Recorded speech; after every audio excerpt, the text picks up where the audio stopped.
Hello दोस्तों, कैसे हो आप लोग। तो आज आपका स्वागत है हमारी इस वीडियो में। स्टॉक मार्केट की लर्निंग में आई होप कि आप बहुत अच्छे से सीख रहे होंगे। आप स्टॉक मार्केट में एक चीज सुनते होंगे, आपने थंबनेल में भी देख लिया होगा। चलो मैं आपको बता देता हूँ।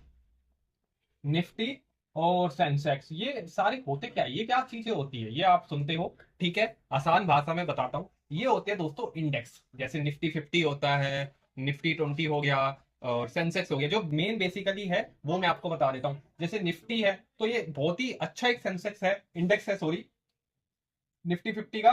ये किसका है, ये एनएससी का है। अब ये एनएससी क्या है, नेशनल स्टॉक एक्सचेंज। इंडिया के अंदर आप इन दो में ही किसी में भी पैसा इन्वेस्ट कर सकते हो, एक एनएससी में, दूसरा है बीएससी में। ठीक है, ये है बॉम्बे स्टॉक एक्सचेंज। ठीक है, आप पैसा देते हो, बदले में ये आपको स्टॉक देते हैं। ठीक है, तो सेंसेक्स किसका है, बीएससी का। और निफ्टी का है, निफ्टी भी है, और भी इसके और भी चीजें हैं। जैसे आपने सुना होगा बैंक निफ्टी हो गया।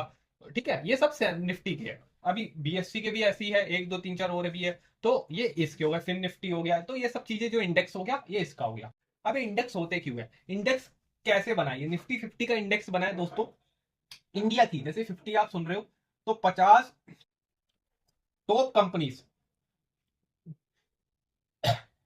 50 टॉप कंपनी जो पिछले साल में ग्रो करी है, उसको 50 कंपनियों को ये अपने अंदर शामिल करता है एनएससी का निफ्टी 50। उन कंपनियों, 50 कंपनियों के अंदर जो इंडेक्स बन गया ये निफ्टी 50 का। शायद मैं आपको, हो सकता है भाई आसान भाषा में नहीं समझा पा रहा हूँ, शायद आपको कॉम्प्लिकेटेड हो रहा हो, समझने में भारी हो रहा हो, लेकिन मैं आपको इतना बताना चाहता हूँ। ये 50 कंपनियां हैं, इसे आप निफ्टी 50 कहलाओ। ठीक है, अभी जो सेंसेक्स है, ये 30 कंपनियों से मिलकर बनता है सेंसेक्स। 30 कंपनियों से मिलकर क्या बनता है, सेंसेक्स। इंडिया की टॉप 30 कंपनी, मतलब इसमें से 30 कंपनी आप लगा लो, ये 50 कंपनी है, 50 में से 30 कंपनी ले लो, वो सेंसेक्स का इंडेक्स बन गया। अब आप चाहे तो बीएससी में भी वो कर सकते हो, इन्वेस्ट कर सकते हो, एनएससी में भी कर सकते हो। ठीक है, दोनों इंडिया के बहुत ही अच्छे स्टॉक एक्सचेंज है। ठीक है, और एक रेपुटेटेड भी है, ये कंट्रोल करते हैं स्टॉक मार्केट को, ये समझो थोड़ा बहुत। ठीक है, मतलब पूरी तरह कंट्रोल नहीं करते, वो तो आप और मैं या न्यूज पे डिपेंड होता है, लेकिन इन्हीं के थ्रू ही पैसा आपका और मेरा इन्वेस्ट होता है। अब आप चाहे तो निफ्टी 50 के इंडेक्स में इन्वेस्ट कर सकते हो, या आप सेंसेक्स में कर सकते हो। आप लेकिन दोनों में से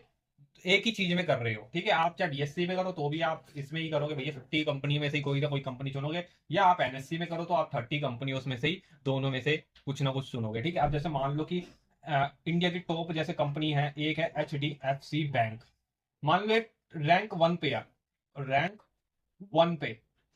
ठीक है, और इसने एनएससी ने क्या कर रखा है, इसको अपनी लिस्ट में शामिल करा हुआ है, तो बीएससी ने भी इसको अपनी लिस्ट में शामिल करा हुआ है। ये है। ठीक है, इंडेक्स में ज्यादा आपको घुसना नहीं है, ज्यादा आपको कॉम्प्लिकेटेड नहीं बनना, बहुत ही आसान भाषा में समझो। ये बस इंडेक्स होते हैं जो कि अपने अपने स्टॉक एक्सचेंज ताकि कंपनी को सिलेक्ट करने में चलाते हैं, जिससे कि क्या है, बहुत आसान आपको पता लग जाता है कि किस कंपनी में आपको इन्वेस्ट करना चाहिए, किस में नहीं करना चाहिए। अगर आप निफ्टी 50 वाली कंपनी में इन्वेस्ट कर रहे हो या सेंसेक्स वाली कंपनियों में इन्वेस्ट कर रहे हो, तो आपका पैसा थोड़ा बहुत स्टेबल रहेगा।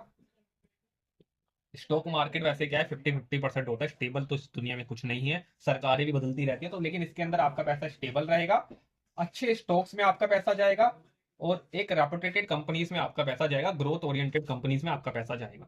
तो आपको डरने की बात नहीं होगी। इंडेक्स का मतलब यही हो जाता है अगर आप आसान भाषा में समझो तो। और बैंक निफ्टी जैसे होती है, तो बैंक निफ्टी में सारे वो वाले स्टॉक्स आ जाते हैं जो बैंक के रिगार्डिंग है, जैसे HDFC bank, SBI bank, PNB bank, Canara bank. ठीक है, ये सारे स्टॉक्स आ जाते हैं। आप समझ गए होंगे बात को। वीडियो इन्फॉर्मेटिव लगी हो, अच्छी लगी हो, अपने दोस्तों के साथ भी शेयर करिएगा। थैंक यू सो मच, यहाँ तक बने हो तो सब्सक्राइब कर दीजिए। बाकी मिलते हैं नेक्स्ट वीडियो में।